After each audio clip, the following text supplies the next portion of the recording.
ម្ដាយខ្ញុំនិយាយថាខ្ញុំមានរូបរាងស្អាតណាស់មានបរិសណាម្នាក់មិនក្រោមសំពត់ខ្ញុំឡើយលើកលែងតែគូដណ្ដឹងខ្ញុំឈ្មោះភីយ៉នគឺជាលើកលែងមួយគាត់ថាដើមទ្រូងខ្ញុំធំពេកហើយចង្កេះតូចពេកទន់ពេកពេលយំសំឡេងខ្សោយដូចស្លឹកឈើជ្រុះនៅរដូវត្រជាក់មិនស័ក្តិសមធ្វើជាស្ត្រីមេគ្រួសារពេកទេគាត់បានស្វែងរកគ្រូដែលតឹងរឹងមកបង្រៀនខ្ញុំពីសុជីវធម៌រៀនអស់រយៈពេល3ឆ្នាំប៉ុន្តែខ្ញុំនៅតែមិនទាន់ដល់តម្រូវការរបស់គាត់បានបន្ទាបបន្ថោបខ្ញុំម្ដងទៀតបន្តិចយកការផ្ដាច់ពាក្យមកសង្កត់ខ្ញុំអស់កម្លាំងហើយផ្ដាច់ចុះនាងនិយាយថាម៉េចបៃជន់ហឺស្មានថាគាត់ស្ដាប់ខុសទឹកមុខមិនគួរឲ្យជឿប្រតិកម្មរបស់គាត់អ្វីគឺដូចដែលខ្ញុំរំពឹងទុករាល់ពេលដែលគាត់និយាយអំពីការផ្ដាច់ពាក្យតែងអង្វរហើយធានាខ្លួនថាខ្ញុំពិតជានឹងខិតខំធ្វើការដើម្បីឲ្យគាត់ផ្ដល់ឱកាសសម្ដងទៀតប៉ុន្តែថ្ងៃនេះខ្ញុំពិតជាហត់ណាស់ខ្ញុំគ្មានកម្លាំងទេហើយក៏មិនចង់ធ្វើបែបនេះមិនចង់បន្ទាបបន្ថោបខ្លួនឯងទៀតទេខ្ញុំមើលទៅគាត់និយាយយ៉ាងប្រាកដថាខ្ញុំយល់ព្រមផ្ដាច់ពាក្យនេះលើមុខបៃជន់ហឺរៀងភាំងមួយផ្លេតអារម្មណ៍ច្របូកច្របល់ដឹងថាខ្ញុំនិយាយអ្វី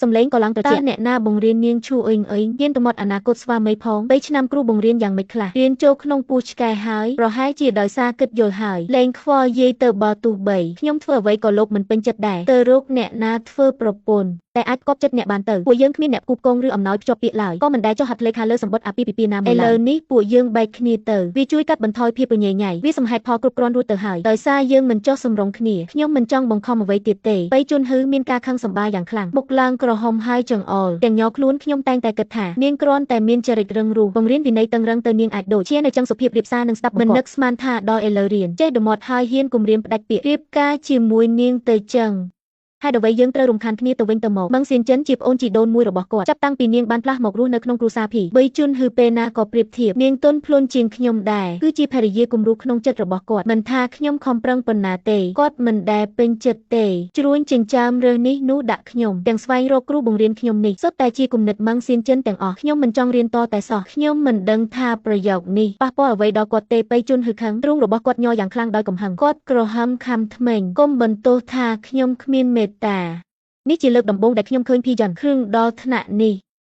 គាត់មានចរិតស្លូតបូតតាំងពីកុមារភាពគាត់លេចធ្លោជាងហ្វូងមនុស្សមានភាពចាស់ទុំនិងមានស្ថិរភាពនេះជាអ្វីដែលខ្ញុំចូលចិត្តបំផុតអាកប្បកិរិយាស្មោះត្រង់និងមានលក្ខណៈសិក្សារបស់ល្អប៉ុន្តែគាត់រើសអើងខ្ញុំគ្រប់បែបយ៉ាងថាស្អីក៏ប្រៀបមិនបាននឹងគាត់ខ្ញុំក៏មានអារម្មណ៍ថាអាណិតខ្លួនឯងដែររូបរាងដ៏ស្រស់ស្អាតរបស់ខ្ញុំមិនមែនជាកំហុសរបស់ខ្ញុំទេភាពតាក់ទាញគឺជារឿងពីកំណើតតែគាត់បែបគិតថាជាកំហុសខ្ញុំមើលងាយខ្ញុំមានមួយរយៈនោះខ្ញុំមិនហ៊ានសំបីតែមើលកញ្ចក់ខ្ញុំមានអារម្មណ៍ថាខ្លួនឯងអាក្រក់ហើយមានរូបរាងមិនល្អដល់ថ្នាក់មិនហ៊ានចេញពីផ្ទះខ្ញុំខ្លាចគេឃើញខ្លាចគាត់មិនសប្បាយចិត្តជីវិតបែបនេះខ្ញុំធុញទ្រាន់ហើយប្រពន្ធបីនេះអ្នកណាចង់ធ្វើទៅខ្ញុំលែងចង់បានវាទៀតហើយបៃជុនហឺស្ដីបន្ទោសខ្ញុំអស់រយៈពេលយូរដោយកំហឹងបន្ទាប់មកគាត់បានងាកហើយចាក់ចែងបន្ទាប់មកខ្ញុំបានឲ្យមនុស្សប្រាប់ខ្ញុំធ្លាប់ទៅជួបជាមួយគាត់កាលពី2ឆ្នាំមុនការជួបជុំភ្ញាក់ផ្អើលម្ដងគាត់បានទៅចូលស្ដីច្រើនដងខ្ញុំបានបដិសេធសំណើរៀបការទាំងអស់ពីបរិសុទ្ធតែពេលនេះខ្ញុំផ្លាស់ប្ដូរគំនិតហើយព្រះនាងជាងជាមនុស្សល្អណាស់ព្រះអង្គម្ចាស់ក៏ត្រូវតែល្អដូចគ្នាដែរជាងជាប់គាំងក្នុងវត្តគ្មានទីបញ្ចប់ឈឺខ្លួនឯងមិនដូចកាត់ចំណងអាក្រក់ចេញហើយរៀបការជាមួយអ្នកផ្សេងនោះគឺជ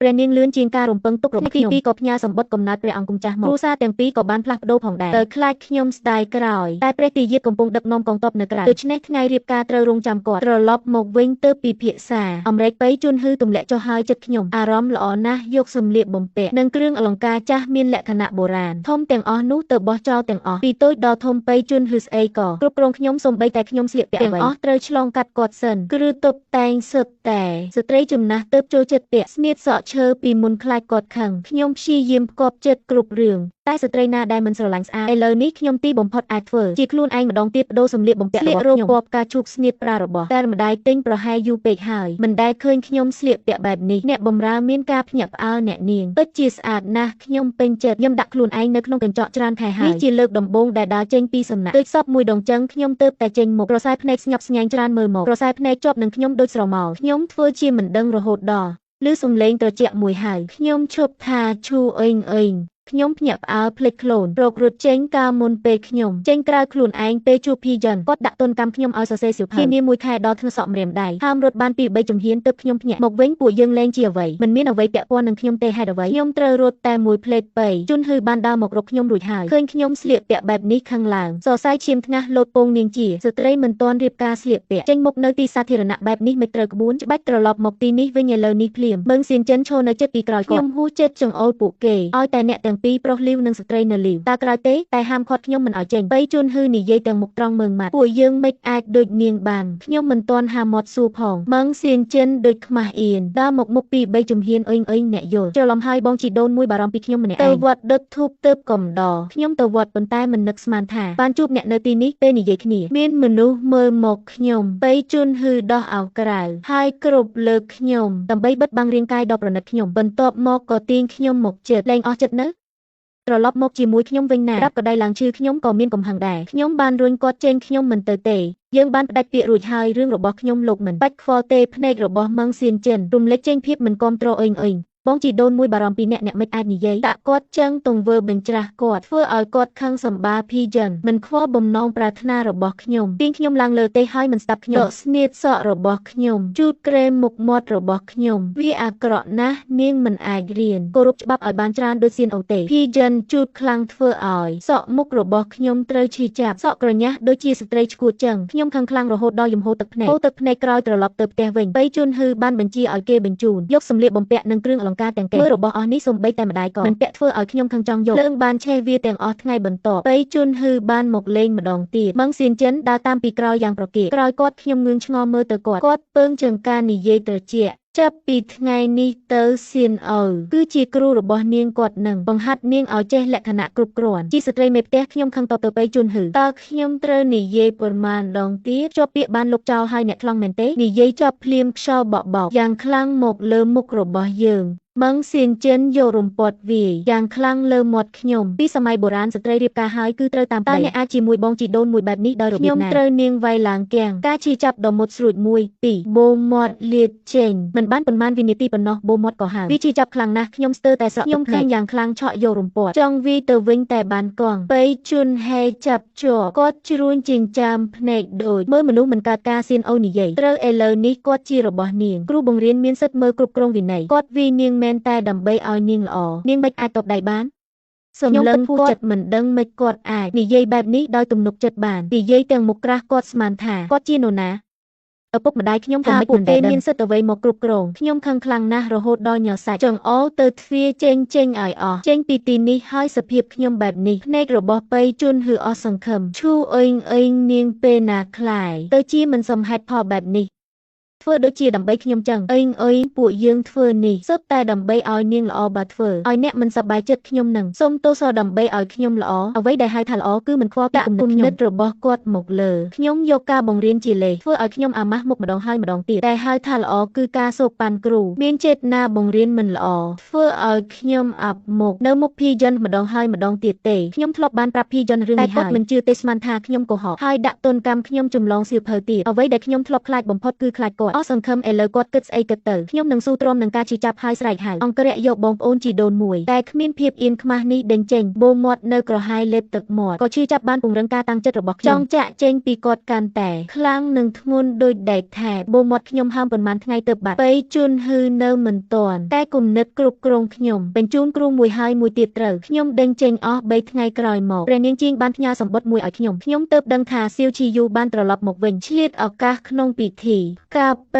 មកជួបខ្ញុំភាពលេចធ្លោរបស់ខ្ញុំនៅតែមិនអាចបិទបាំងបានខ្លាចជាចំណុចកណ្ដាលភីយិននិងម៉េងឆែនចិននៅពេលនេះហើយដែលគាត់បានដើរកាត់ភាពញាក់ផ្អើលក្នុងភ្នែករបស់បៃជួនហ៊ឺមានលឿនតែបាត់ទៅវិញយ៉ាងឆាប់រហ័សដោយមិនពេញចិត្តយាងនាងមកទីនេះធ្វើអ្វីគាត់មិនដែលចូលចិត្តឲ្យខ្ញុំចេញមុជមាត់គុំតែមនុស្សគ្រប់គ្នាមើលទេកុំអីភីយិនទ្រាំមិនបានអូសខ្ញុំឡើងដូចថ្ងៃនោះចឹងគាត់ដើរមកជិតខ្ញុំពី3ជំហានខ្សឹបដាក់ត្រចៀកខ្ញុំថាតិចទៀតនាងនឹងឆែនៅនឹងដើរតាមខ្ញុំគុំដើរផ្ដេសផ្ដាសមានមនុស្សនឹងភ្នែកច្រើនពេកខ្ញុំមិនចង់ឆ្លុះជាមួយគាត់ខ្ញុំបានមើលជុំវិញរកព្រះនាងជីងមិនឃើញក៏រកកន្លែងអង្គុយចុះនៅកៅអីពេលខ្លះមានមនុស្សចូលជែកជាមួយតែភីយិនបានរារាំងម៉េងឆែនចិនដៃបាំងមាត់និយាយដោយសំឡេងជូរចត់អូនស្រីមិនត្រឹមតែរៀងស្អាងហើយមុខរបស់ប្អូនកាន់តែតាក់ទាញថែមទៀតមើលបរោះទាំងនោះចុះសម្លឹងមើលមិនដាក់ភ្នែកទេឬបែបនេះទឹកមុខភីយិនស្រាប់តែប្រែប្រួលភ្លាមភ្នែករបស់គាត់ប្រែជាត្រជាក់សម្លឹងមើលខ្ញុំកាច់រៀងចឹងឲ្យអ្នកណាមើលឆ្លៀតគេមិនទាន់ចាប់អារម្មណ៍នាងត្រឡប់ទៅវិញមុនសិនខ្ញុំឲ្យភ្នែកជាមួយអ្នកមិនចាំបាច់បារម្ភពីរឿងខ្ញុំទេបៃជុនហ៊ឺខឹងយ៉ាងខ្លាំងហើយគ្រាន់តែចង់ស្ដីឲ្យខ្ញុំមិត្តរួមការងារម្នាក់ដើរកាត់ខ្ញុំបានឆ្លៀតឱកាសពេលជែកគ្នាដើរចេញតែមិនទាន់បានឆ្ងាយផងភីយិនតាមជាប់ចាប់អូ ទៀងខ្ញុំទៅរកទ្វារខ្ញុំឲ្យគេរងចាំនៅខាងក្រៅទ្វាររួចហើយនាងចេញពីទីនេះព្រះនាងជីងអញ្ជើញខ្ញុំមិនទាន់បានឃើញនាងនៅឡើយទេវាមិនសមរម្យទេប្រសិនបើចាក់ចេញមុននោះគាត់ទាញខ្ញុំពី3ជំហានទឹកមុខដូចធុញទ្រាន់ខ្ញុំមានរឿងត្រូវធ្វើបៃជន់ហឺលែងខ្ញុំទៅបៃជន់ហឺខឹងពោះចិត្តមើលមកខ្ញុំនាងអាចមានរឿងអ្វីកុំគិតថាខ្ញុំមិនដឹងទេនាងមកនេះដើម្បីឃើញខ្ញុំឯលើឃើញហើយហេតុអ្វីមិនព្រមចាក់ចេញនៅចង់នៅទីនេះឲ្យពួកប្រុសទាំងនោះមើលទេមែនខ្ញុំមិនដឹងថាគាត់មុខក្រាស់ចឹងទេទឹកមុខអាក្រក់ដើរឆ្ងាយពីគាត់បើចឹងមែនតើវាយ៉ាងម៉េចលោកត្រូវជាស្អីនឹងខ្ញុំថៃបានខ្វល់ពីខ្ញុំបៃជន់ហឺទឹកមុខធ្លាក់ខ្ញុំគឺអនាគតស្វាមីរបស់នាងទើបតែនិយាយចប់សំណើចចំអកមួយបានលាន់ឡើងពីក្រោយខ្នងលោកបៃនៅមិនទាន់ដឹងថាគូដណ្ដឹងខ្លួនបានផ្លាស់ប្ដូរហើយទេដឹងបៃជន់ហឺសម្លឹងមើលសម្បត្តិអាពីពីនោះដោយការចំអកបានញឹមហើយក្រវិកក្បាលទឹកមុខហួចិត្តអេងខ្ញុំដឹងថានាងកំពុងខឹងសម្បាប៉ុន្តែរឿងនេះមិនអាចលេងសើចបានទេហើយងាកមើលទៅសៀវឈីយូដោយទឹកមុខមើងម៉ាត់អ្នកប្រុសខាងនេះធ្វើក្បិតមិនដឹងថានាងចំណាយប្រាក់ប៉ុន្មានដើម្បីជួលលោកនោះទេអ្នកសម្ដែងបន្លំជាញាតិរាជវង្សជាបទល្មើសប្រហារជីវិតតនៅលើនេះគ្មានអ្នកណាស៊ើបអង្កេតទេប្រញាប់ចេញពីទីនោះទៅពងមនុស្សដំបងឡើយយោថាឈៀវឃាគួរឲ្យស្ញប់ស្ញែងតែលើពាក្យសម្ដីរបស់ភីយិនហើយក៏ភ្ញាក់ខ្លួនមកវិញពួកគេក៏ចង្អុលខ្សឹបខ្សៀវសំឡេងនោះស្រាប់តែកាន់តែខ្លាំងឡើងការពិតវាគ្រាន់តែជាការសម្ដែងប៉ុណ្ណោះអ្នកនាងឈូពិតជាគ្មានភាពខ្មាស់អៀនណាស់ធ្វើបែបនេះដើម្បីបង្អាប់គូដណ្ដឹងរបស់ខ្លួនយកប្រុសប្រិយមកសម្ដែងជារីករាយគឺជារឿងមិនសមហេតុផលទាំងស្រុងមានតែលោកបៃមានចិត្តទូលាយបើជាអ្នកផ្សេងវិញប្រហែលបោះសម្បត្តិចូលហើយមឹងសៀនចិនដើរមកមុខហើយទាញតែអោរបស់ចិនភ្នែកគាត់ក្រហមតិចសម្លេងរស្រទន់បងជីដូនមួយកុំខឹងអីអុយគ្រាន់តែស្រឡាញ់បងខ្លាំងពេកទើបអាចប្រើវិធានការមិនសូវល្អនេះដើម្បីឲ្យបងច្រណែនទោះបីវិធីជ្រុលនេះមែនប៉ុន្តែចេតនាដំបូងគឺល្អទេភីយិនឬដូច្នេះទឹកមកទើបស្រទន់បន្តិចគាត់ដកដង្ហើមធំលាដៃមករកខ្ញុំឲ្យសម្បត្តិអាពីពីមកខ្ញុំហើយត្រឡប់មកជាមួយខ្ញុំរឿងថ្ងៃនេះចាត់ទុកថាវាមិនបានកើតឡើងឃើញខ្ញុំមិនកំរើគាត់ក៏ជួនចិញ្ចើមលោកដៃទៅដណ្ដើមពីដៃឆេវជាយកសម្បត្តិអាពីឯកសារคล้ายៗចឹងគ្រាន់តែបង្កើតជាបញ្ហាប៉ុណ្ណោះហែកទៅវាល្អជាងដៃទៅតែប៉ះសម្បត្តិអាពីក៏ដៃរបស់ឆេវជារហ័សភ្លាមនោះខាច់ឆាសំលេងប្រេះស្រាំឮដូចស្គរសំលេងឮឡើងក្នុងសាលពិធីជប់លៀងបៃជន់ហឺស្រែកទាំងឈីចាប់ក៏ដៃរបស់ខ្ញុំក៏ថយក្រោយជាច្រើនជំហានញើសត្រជាក់ហូរពេញថ្ងាសៀវឈីយូទុកសម្បត្តិវិញក្រសែភ្នែកមើលងាយអេវ៉ាន់របស់យើងអ្នកក៏អាចប៉ះបានដែរភីយន់ឈីមុខឡើងវិចប៉ុន្តែនៅមាត់រឹងរូសអ្នកហ៊ានវាប្រហារមនុស្សអ្នកយាមចាប់វាទៅយកទៅឲ្យមន្ត្រីចាំមើលចុះពេលនៅពីមុខជិនហ្សេវអ៊ែនតើនៅតែហ៊ានឆ្មើងឆ្មៃបែបនេះទៀតមើលទៅភីយន់គួរឲ្យកំសត់អ្នកយាមរៀបនឹងឡោមព័ទ្ធមកសៅឈីយូក៏ដោះផ្លាកសង្កពីចង្កេះរបស់គាត់នៅលើតុផ្លាកករបស់តំណាក់ព្រះអង្គម្ចាស់ជីនតើអ្នកណាហ៊ានធ្វើសកម្មភាព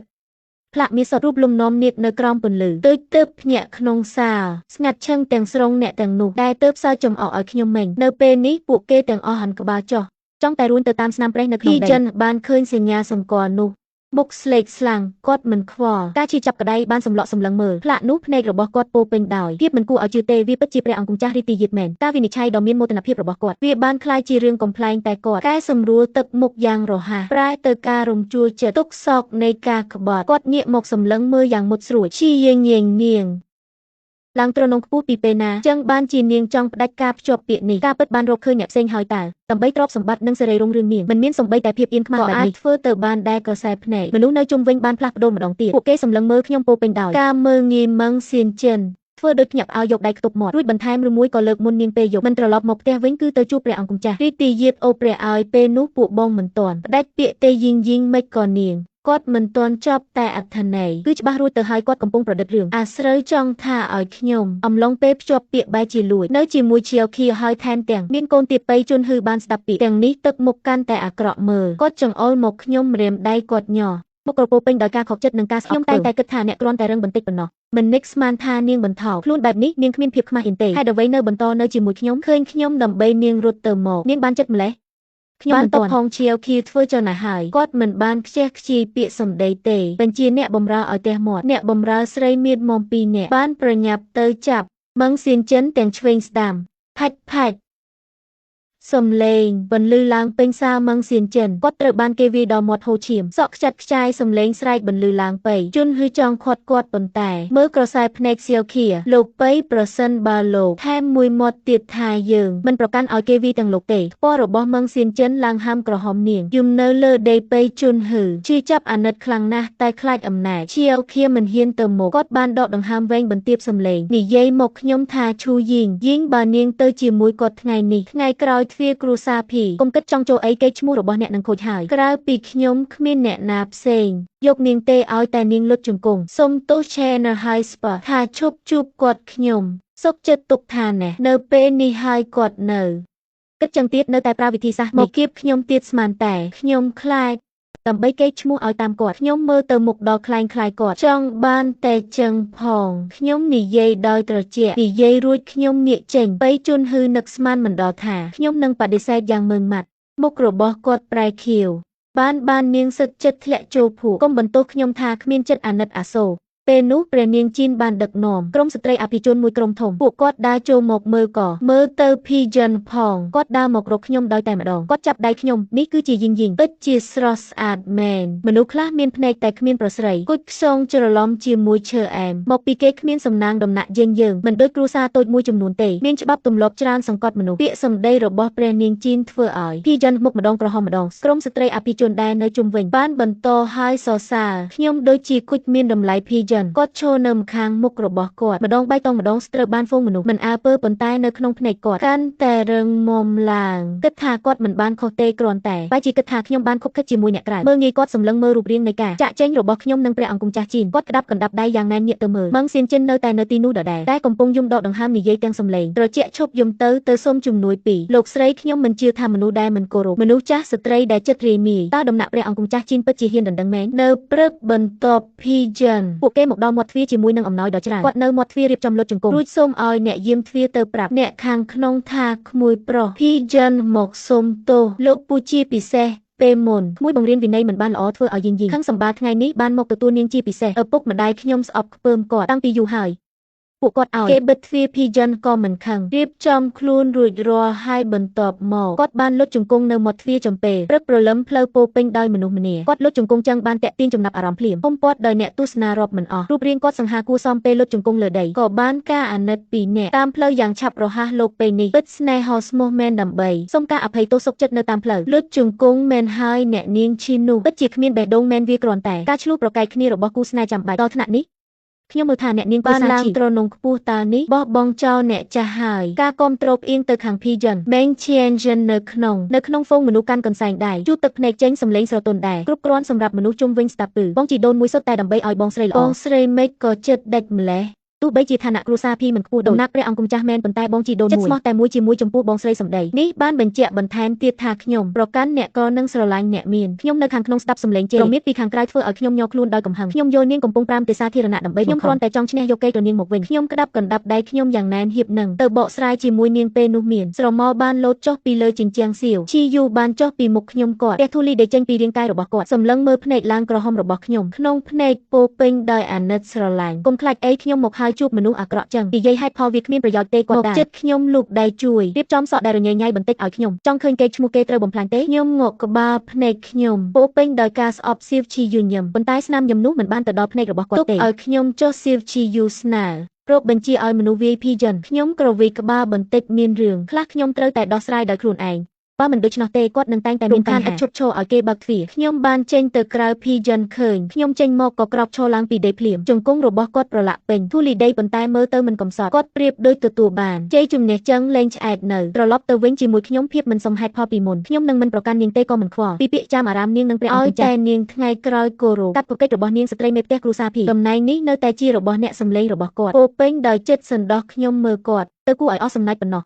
បីជន់ហ៊ឺអ្នកមិនចេះស្ដាប់ភាសាមនុស្សទេខ្ញុំលែងស្រឡាញ់អ្នកទៀតហើយខ្ញុំមិនចង់ការជាមួយអ្នកនេះគ្មានតាក់ទងជាមួយអ្នកដទៃបីជន់ហ៊ឺជ្រួញចិញ្ចាមគាត់មិនជឿគាត់បានទីងស្នៀតសក់ឈើចេញពីហោប៉ៅរបស់គាត់នោះគឺកាលពីប៉ុន្មានឆ្នាំមុនខ្ញុំឆ្លាក់ដោយផ្ទាល់ដៃហើយឲ្យវាទៅគាត់នៅពេលនោះខ្ញុំធ្លាប់ឲ្យថងក្រអូបទៅគាត់ប៉ុន្តែគាត់ស្នាដៃដេប៉ាក់មិនល្អបោះចោលទៅស្នៀតសក់នេះគាត់មិនដែលពាក់វាទេតែងតែទុកចោលឡើងកាន់ធូលីហើយតែឥឡូវនេះគាត់បានយកវាចេញហើយចាត់ទុកវាដូចជាសញ្ញានៃក្តីស្រឡាញ់ដ៏ជ្រាលជ្រៅនៅក្នុងចិត្តរបស់អ្នកមិនមែនដោយសារខ្ញុំទេហេតុអ្វីត្រូវរក្សារបស់ចាស់ទាំងនេះស្នៀតសក់នេះពេលនាងឲ្យវាមកខ្ញុំនិយាយថាសូម មតែមនុស្សម្នាក់ស្មោះស្ម័គ្រដល់ចាស់មិនបែកគ្នាអ៊ុយក៏មកកុហកខ្លួនឯងទៅនាងគ្រាន់តែនៅខឹងខ្ញុំគាត់ពោពេញដោយទំនុកចិត្តសម្លឹងមកខ្ញុំដោយជឿជាក់ថាខ្ញុំនឹងរំភើបដល់ហៀទឹកភ្នែកខ្ញុំបោះជំហានទៅមុខហើយឆក់យកស្នៀតនោះពេលគាត់ងឿងឆ្ងល់ខ្ញុំដៃទាំងពីរបញ្ចេញកម្លាំងផកសំឡេងស្នៀតបាក់ភ្លាមខ្ញុំបានបំបែកវាជាពីរកំណាត់ហើយបោះចូលវាបានធ្លាក់ចូលទៅក្នុងប្រឡាយទឹកស្អុយសម្រាប់ប្រភេទនេះមានតែអ្នកទេដែលចាត់ជាកំណប់ទឹកមុខរបស់ប៉ៃជុនហឺបែកបាក់ភ្លាមហើយក្នុងភ្នែករបស់គាត់ទំនុកចិត្តមួយបានលេចចេញភាពស្នាមប្រេះប៉ុន្តែគាត់បានរកឃើញលេខយ៉ាងឆាប់រហ័សចាប់ផ្ដើមលាងខួរក្បាលខ្លួនឯង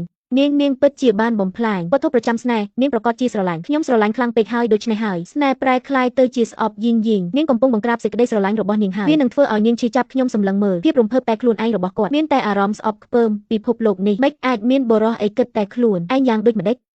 មិនថាខ្ញុំធ្វើអ្វីក៏ដោយបកស្រាយរឿងទាំងអស់ថាខ្ញុំស្រឡាញ់គាត់មិនស្ដាប់អារម្មណ៍នេះធ្វើថប់ដង្ហើមមែនធ្វើឲ្យខ្ញុំសំបីជេរគាត់ក៏គ្មានកម្លាំងដែរឈាវឈាថ្ងៃពិធីភ្ជាប់ពាក្យជាផ្លូវការបានមកដល់ហើយដង្ហែដ៏អស្ចារ្យលាតសន្ធឹងចម្ងាយ10ម៉ែលដង្ហែបានចាប់ផ្ដើមពីគេហដ្ឋានរបស់ព្រះអង្គម្ចាស់លាតសន្ធឹងរហូតដល់មាត់ទ្វារផ្ទះខ្ញុំគ្រប់អំណោយភ្ជាប់ពាក្យទាំងអស់បង្ហាញពីភាពសន្តានចិត្តរបស់រាជដំណាក់រដ្ឋធានីប្រជាជនទាំងអស់បានមើលព្រឹត្តិការណ៍ដ៏អស្ចារ្យនេះប៉ុន្តែក្បួនបានពាក់កណ្ដាលផ្លូវពួកគេត្រូវបានក្រុមទាហានមួយក្រុមបញ្ឈប់មេដឹកនាំគឺជាភីយ៉ុនដែលស្លៀកអាវមន្ត្រីគាត់កាន់សៀវភៅច្បាប់មួយឈប់នៅកណ្ដាលផ្លូវឈប់ភ្លាមយោងតាមច្បាប់នៃរាជវង្សនេះអំណោយភ្ជាប់ពាក្យមិនត្រូវលើសពី1រយំភៃកេសព្រះអង្គម្ចាស់ជីនគ្មានច្បាប់ក្នុងភ្នែកដើម្បីបដិសេធខ្ញុំជាមន្ត្រីរូបនេះត្រូវត្រួតពិនិត្យតើគាត់កំពុងធ្វើអ្វីថាដើម្បីរក្សាច្បាប់និងសណ្ដាប់ធ្នាប់នេះច្បាស់ណាស់ជាការធ្វើកិច្ចការតាមគំនុំគាត់ចង់បំផ្លាញពិធីមង្គលការរបស់ខ្ញុំប្រជាជនជុំវិញមិនដឹងពីការពិតត្រូវបានគាត់បោកបញ្ឆោតយកច្បាប់ជាលេសបុយជន់ហឺឃើញបែបនេះគាត់កាន់តែបានចិត្តថែមបែរមុខទៅរកហ្វូងមនុស្សប្រកាសខ្លាំងគ្រួសារអ្នកមានអំណាចគួរតែធ្វើជាគំរូមិននឹងអាចយកអំណាចរំលោភបំពានអ្នកដទៃនិងយកប្រពន្ធអ្នកដទៃ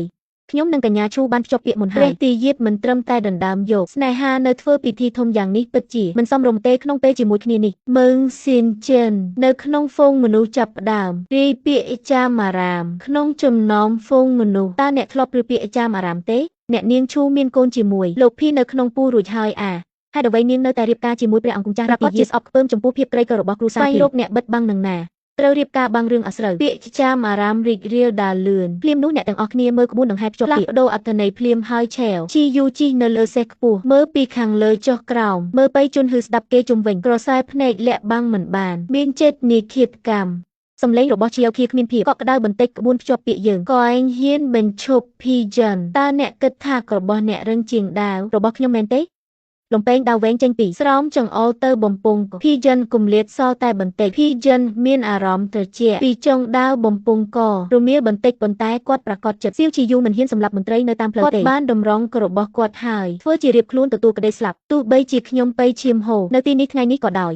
តែរក្សាយុត្តិធម៌និងយុត្តិធម៌ទោះបីជាទីអំណោយភ្ជាប់ពាក្យត្រូវបានប្រគល់ជូនដល់មែនតែពិធីមង្គលការត្រូវបានរកអួលការមានផ្ទៃពោះពាក្យចាមារាមនេះរីករាលដាលដូចភ្លើងឆេះព្រៃនៅក្នុងរាជធានីកាន់តែរីករាលដាលកាន់តែហួសចិត្តខ្លាំង